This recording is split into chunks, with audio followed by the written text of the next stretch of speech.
The mining colony on Draken 7 wasn't officially called a prison, but everyone who lived there knew the truth. 11-year-old Lily Bennett stood in the sweltering heat of the loading bay, her small hands sorting through heavy mineral containers that left rust-colored dust on her palms. She'd been doing this since dawn, and her arms ached from the repetitive work. Around her, dozens of other workers moved like shadows, their faces blank from exhaustion and hopelessness.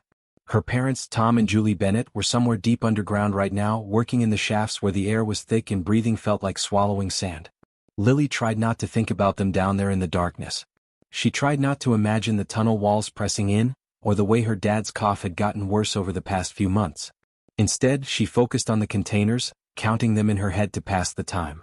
The Scarith overseers watched everything. They were massive reptilian creatures that stood over 8 feet tall, their bodies covered in scales so black they seemed to absorb the light around them. Their eyes were the worst part, cold and yellow, like chips of amber with no warmth behind them. When they looked at humans, it was the way someone might look at a broken tool, deciding whether it was worth keeping or should be thrown away. Lily had learned early to keep her head down and work fast. The Scarith didn't tolerate slowness. They didn't tolerate complaints. They barely tolerated humans existing at all, viewing them as nothing more than cheap labor that could be replaced if it broke down. The accident happened just after lunch on a Tuesday afternoon. Lily had filled her water canteen and was making her way down to Tunnel 6, where her father's crew was working. She liked bringing them water during breaks. It gave her an excuse to see her parents, to know they were still okay. The tunnels always made her nervous, with their low ceilings and the constant sound of drilling that seemed to make the whole world vibrate. She was maybe 50 feet from the entrance when she heard it. A sound like thunder but wrong somehow, coming from inside the earth instead of the sky. Then screaming. The ground under her feet shook, and dust exploded from the tunnel entrance in a choking cloud. People were running. Someone grabbed her arm, but she pulled free, running toward the tunnel instead of away from it. Dad. Mom. Her voice was lost in the chaos. Her father appeared through the dust, carrying her mother, who was limping badly. Behind them, other workers stumbled out, coughing and bleeding. And then Lily saw the tunnel ceiling coming down, massive chunks of rock falling like deadly rain. A support beam snapped with a sound like a gunshot. Tom saw his daughter and his eyes went wide with terror. He shoved Julie toward another worker and lunged for Lily, grabbing her around the waist. He threw her backward, away from the worst of the collapse, but he wasn't quite fast enough. A section of the ceiling came down, and rocks the size of her head rained down on them both. The pain in Lily's leg was instant and blinding. She felt something snap, heard herself screaming, but it sounded far away, like someone else was making that horrible noise. More rocks hit her side and suddenly she couldn't breathe right. Her father was covering her with his own body, taking the hits meant for her, until other workers dragged them both clear of the collapse. When the dust finally settled, 8 workers were injured. 2 didn't make it out at all. Lily lay on the ground, her left leg bent at an angle that wasn't natural, feeling like someone had set fire to her entire side. Every breath sent sharp pains through her ribs. Her mother was beside her instantly, crying and trying to examine the damage without moving her. That's when Overseer Crethus arrived. He was the head of this section, and Lily had always thought he was the cruelest of all the Scarith. He looked down at her broken body, and his lipless mouth pulled back from his teeth in disgust. "Useless now," he said, his voice like rocks grinding together. "Damaged mammals heal too slowly. She'll consume resources and produce nothing." Julie clutched her daughter, tears cutting tracks through the dust on her face. "Please, she's just a child. Give her time to heal, she can." "Time?" Crethus's laugh made Lily's skin crawl. "The Draken awakens. It has demanded tribute.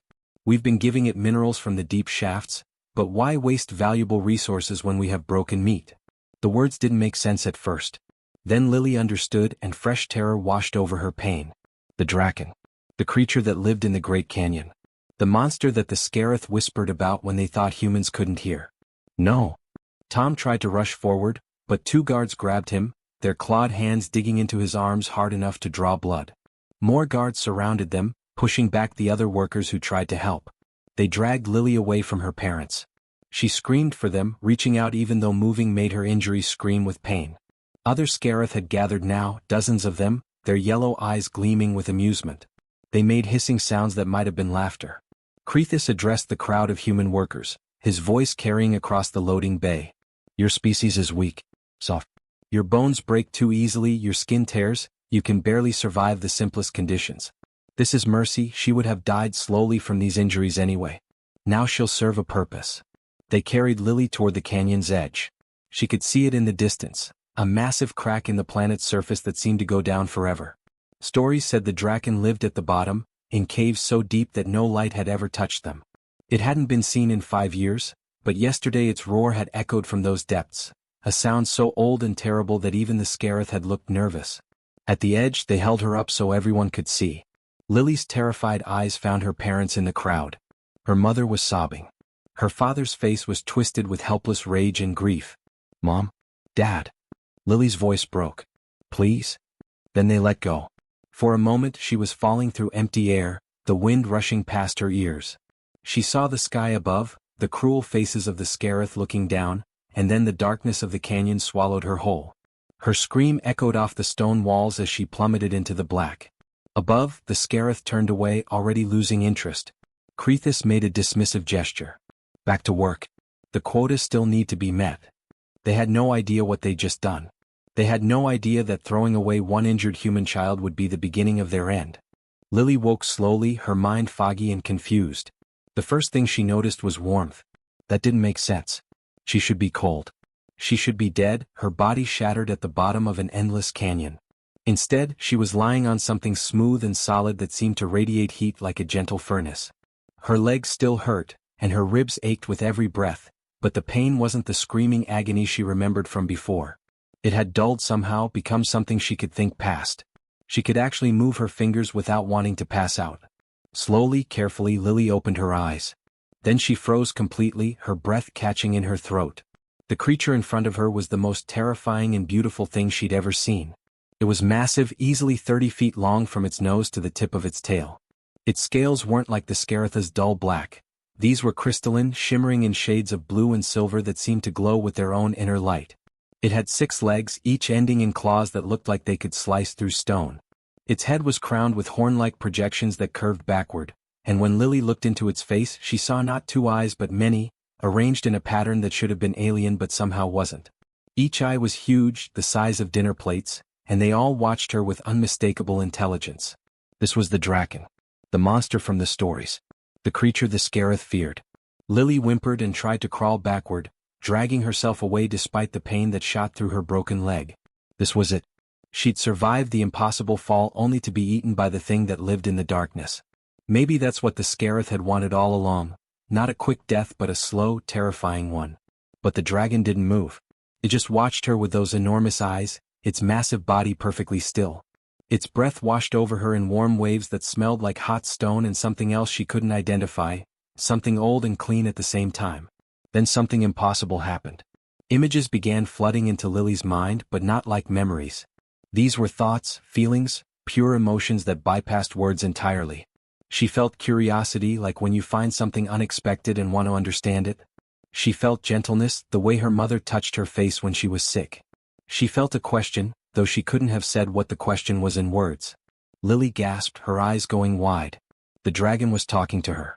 Not with sounds or words but directly into her mind. She felt its confusion and surprise. It hadn't expected to find something so small and fragile in its territory.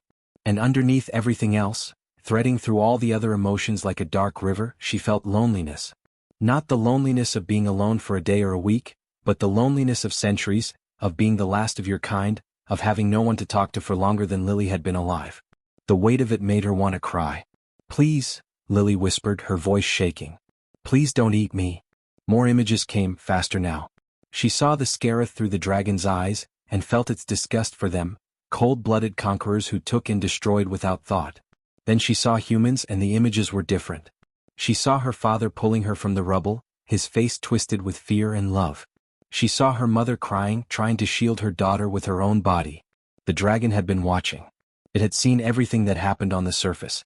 A feeling came with the images, a thought that Lily somehow understood. Different. Not like the cold conquerors. Warm. Connected. Family. "You've been watching us?"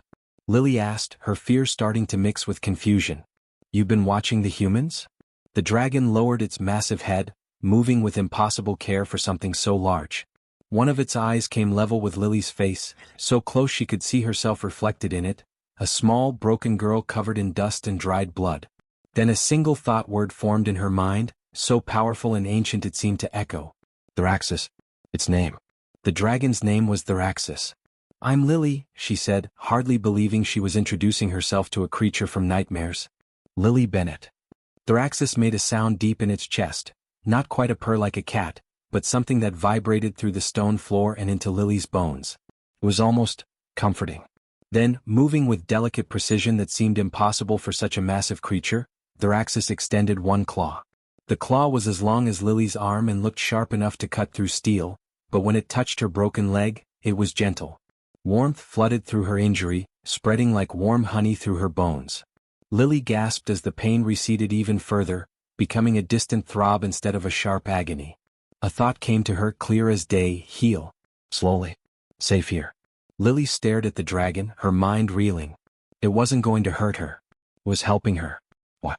Over the next few hours, as her shock slowly faded and her body began to adjust to this impossible situation, Thraxus shared its story.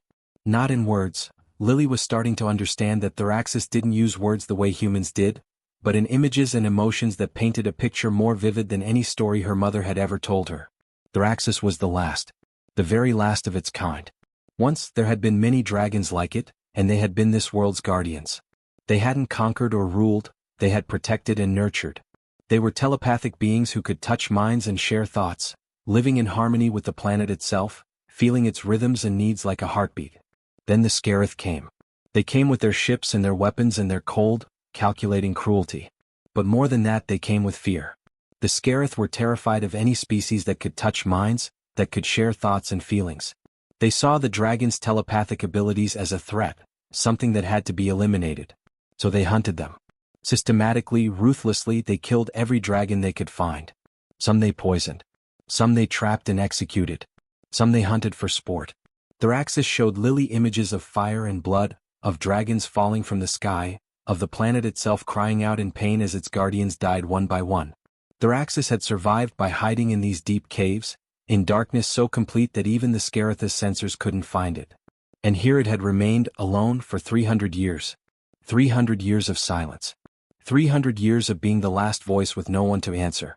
Tears streamed down Lily's face as she felt the weight of that loneliness. I'm so sorry, she whispered. That's not fair. Nobody should be alone that long. Thraxus's surprise rippled through their connection like ripples in water. The small human, injured, abandoned, thrown away to die, felt sympathy for it? For a creature that could crush her without effort?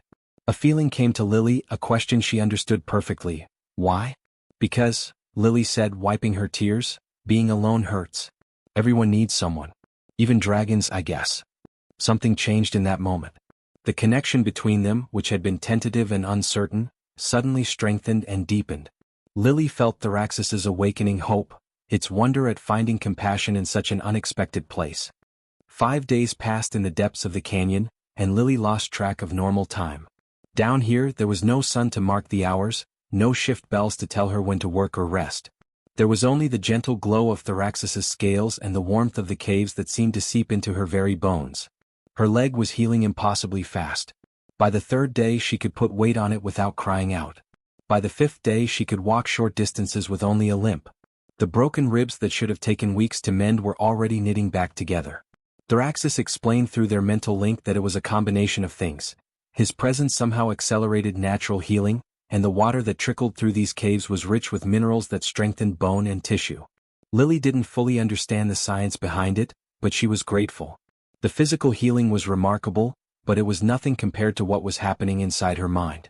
Every day the bond between her and Thraxus grew stronger and deeper. What had started as simple images and emotions became more complex. The dragon was teaching her things she didn't have words for: how to extend her consciousness beyond her body, how to feel the tiny vibrations in the stone that told stories of movement far above, how to sense the presence of living things even when she couldn't see them. It was like learning a new language, except this language didn't use words at all. It was pure thought and feeling, and Lily discovered she had a natural talent for it. Maybe it was because she was young and her mind was still flexible, still learning. Maybe it was because she had nothing to lose and everything to gain. Whatever the reason, she absorbed Thraxus's lessons like a sponge. She learned to project her thoughts, first just back to Thraxus, which was easy because they were connected. Then she learned to push further, to reach beyond the cave, beyond the stone, up toward the surface where the mining colony buzzed with activity. On the 6th day she felt them. It hit her like a physical blow, two familiar presences, achingly close yet impossibly far. Lily gasped and grabbed her head, overwhelmed by the sudden rush of emotion. "Dad?" she cried out. "Mom? I can feel them, they're in the residential sector." Through their bond she felt Thraxis's gentle observation, "Sad. They grieve." The words, or rather the feeling behind them, made Lily's heart clench painfully. Of course they were grieving. They thought she was dead. They'd watched the Scarith throw her into the canyon 6 days ago. They'd heard her scream fade into nothing. She had to let them know. She had to tell them she was alive.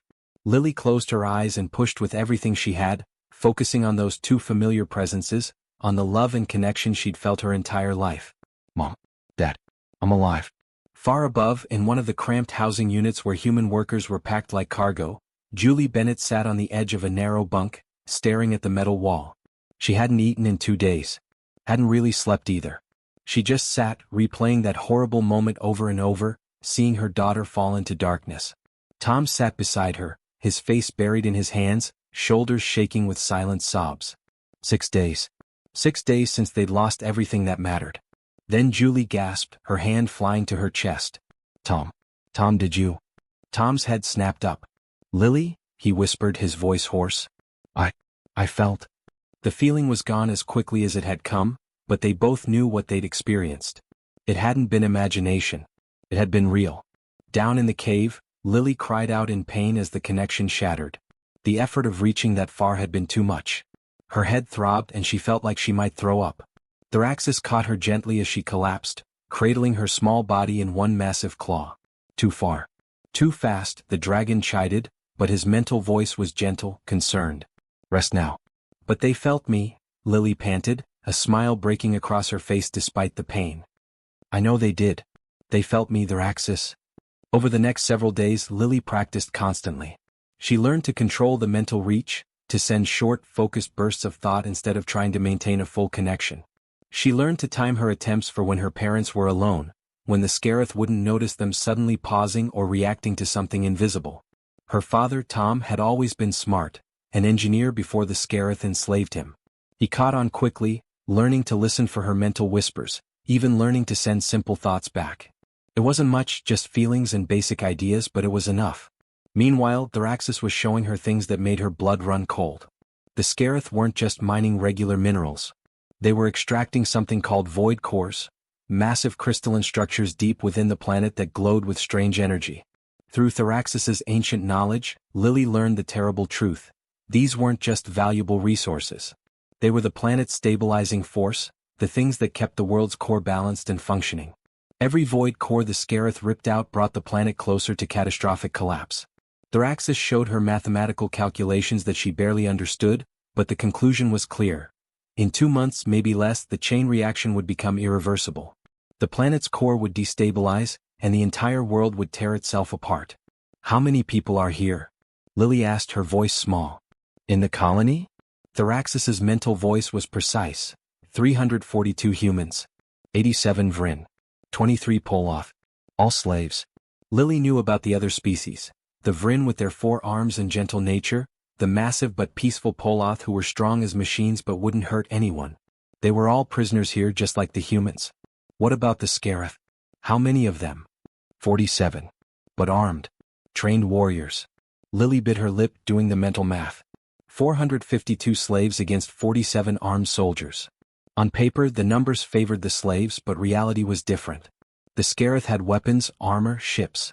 The slaves had nothing but their hands and their desperation.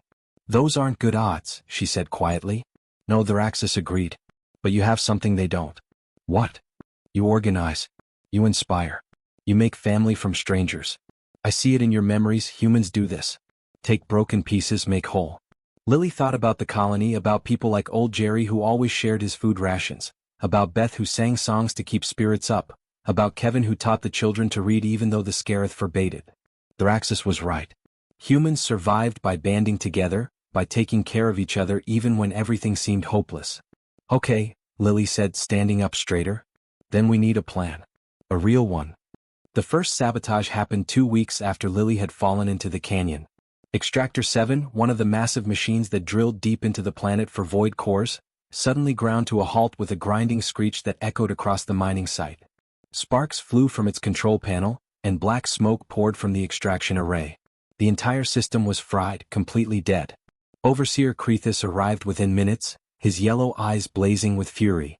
He immediately blamed human incompetence and ordered 5 workers beaten as punishment.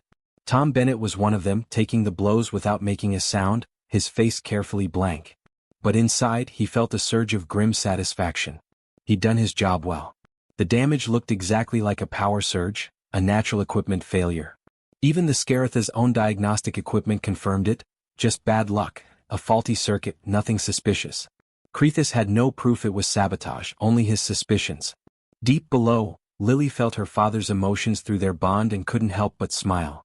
Good, Thraxis's mental voice rumbled with approval. Now next target. But Lily had much bigger plans than just breaking a few machines. Through careful, brief mental contacts over the past week, she'd been building something. A network. A web of trusted people who were ready to fight back. Her father had been the first recruit, obviously, but he'd brought in others. He'd approached Rick Stevens, a quiet man who'd served in Earth's military before being captured and sold into slavery. Rick understood tactics and strategy in a way most miners didn't. Rick brought in Nancy Brooks, a younger woman who'd been assigned to work in the Scarath communication hub. She had access to their systems, their schedules, their blind spots. Nancy connected with Pete Wilson, a mechanic who could take apart and sabotage anything with moving parts. Pete knew 2 of the Vryn workers who were willing to help. They hated the Scarath as much as the humans did. The resistance grew slowly, carefully, in whispers and silent nods and meaningful glances. Nobody spoke about it openly. Nobody wrote anything down. They communicated through Lily, who passed messages from one person to another through brief mental touches, coordinating everything from her cave deep below.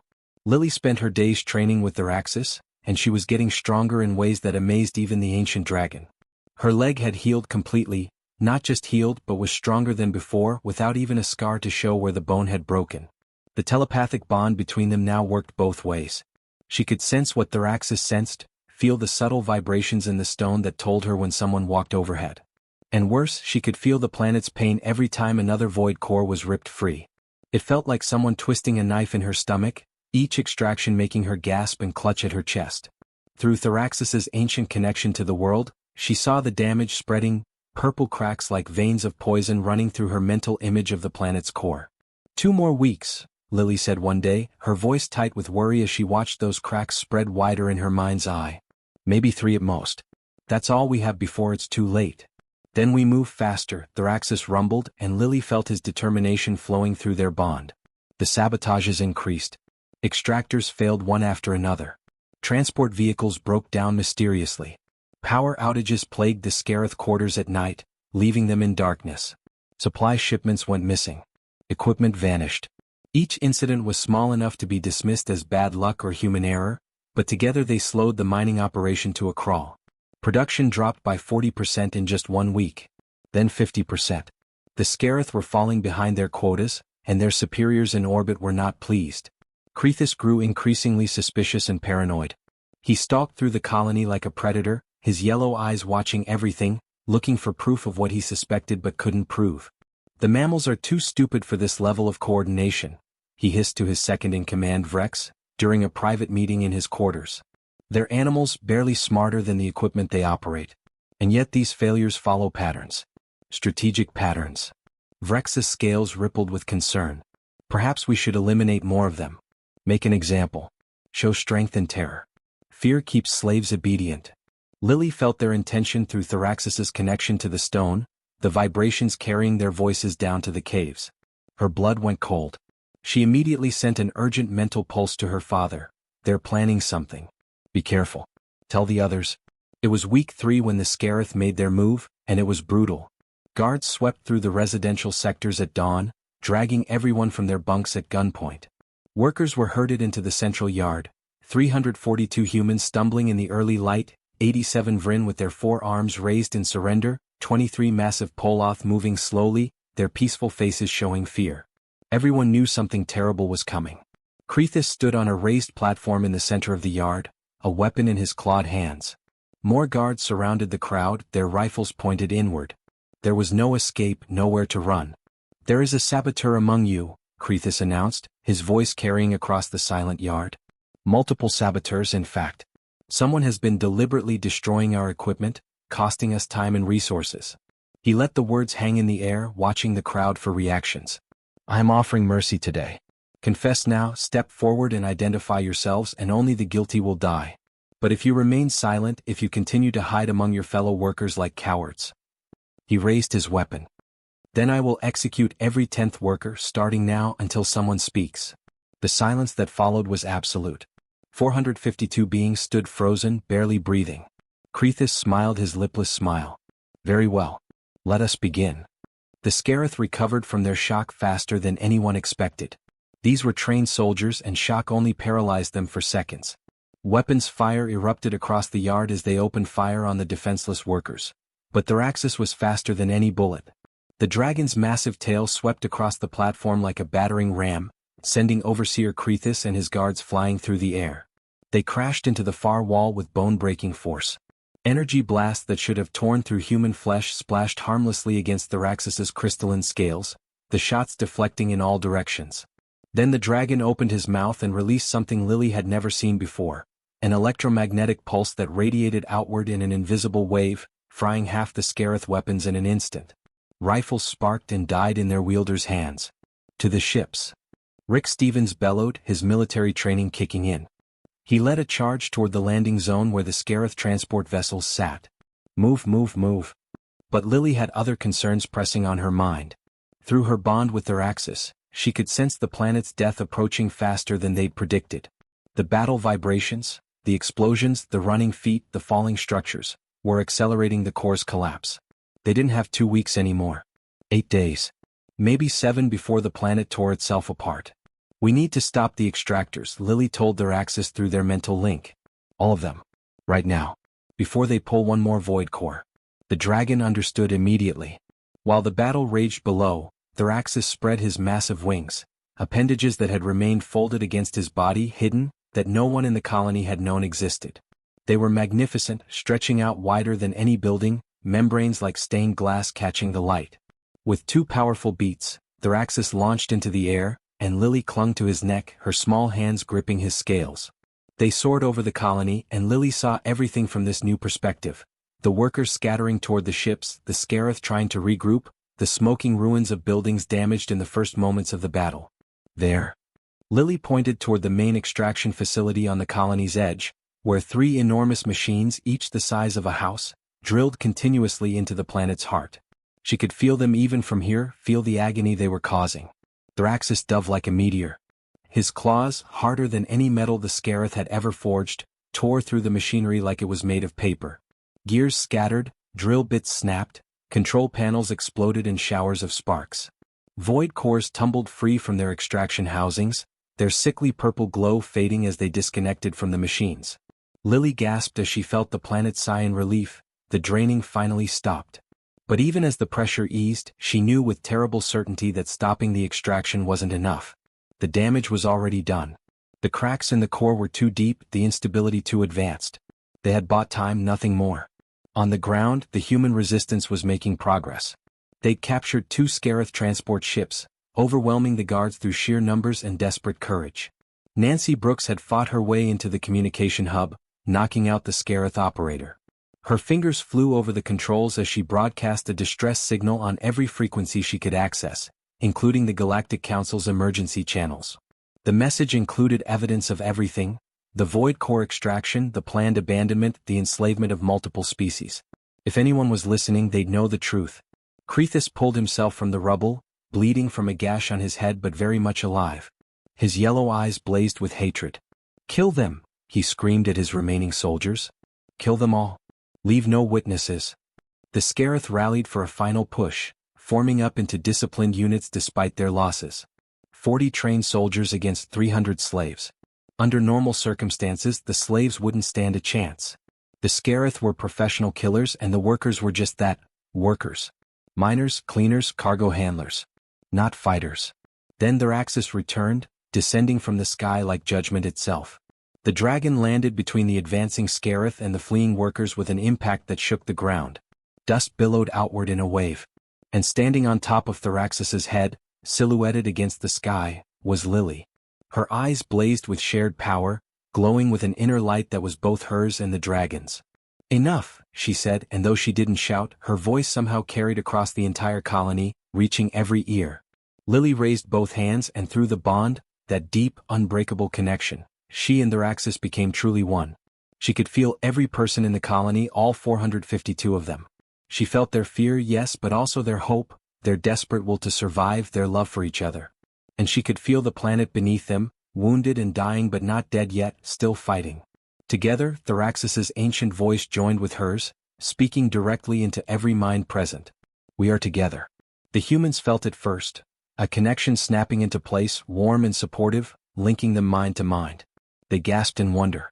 Then the Vryn, their forearms trembling as they experienced true telepathic unity for the first time in their lives. Even the massive Poloth, who had always been peaceful and solitary, felt themselves joining the network, and they wept. 452 minds, linked together by a dragon and a child. The Scarith charged with a roar, expecting easy prey. Instead, they met a wall of coordinated resistance that moved like a single living thing. Workers moved as one perfect unit, anticipating attacks before they came, supporting each other with timing that seemed impossible.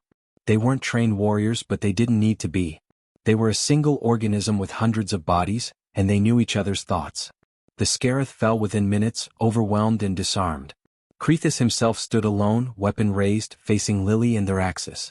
"You're still just a child," he snarled, his voice shaking with rage and disbelief. "A weak mammal child." "I'm not alone," Lily said simply. Thraxis's tail wrapped around Krethis with impossible gentleness, lifting him into the air as easily as picking up a toy. "You threw me away," Lily continued, her voice calm. "You thought I was broken. Useless. But humans don't stay broken. We heal. We adapt. We grow stronger. We make family from strangers and allies from enemies." She gestured to the gathered workers standing behind her, humans, Vryn, Poloth, all together, all connected. "You made a mistake giving me to a dragon. Because now he's not alone anymore. And neither am I." "What are you?" Krethis gasped. Lily smiled. "I'm Lily Bennett. I'm 11 years old. And I'm the first dragon speaker." Thraxis gently set the overseer down. Krethis crumpled to his knees, defeated. 7 days later, massive ships bearing the symbol of the Galactic Council arrived at what remained of the colony.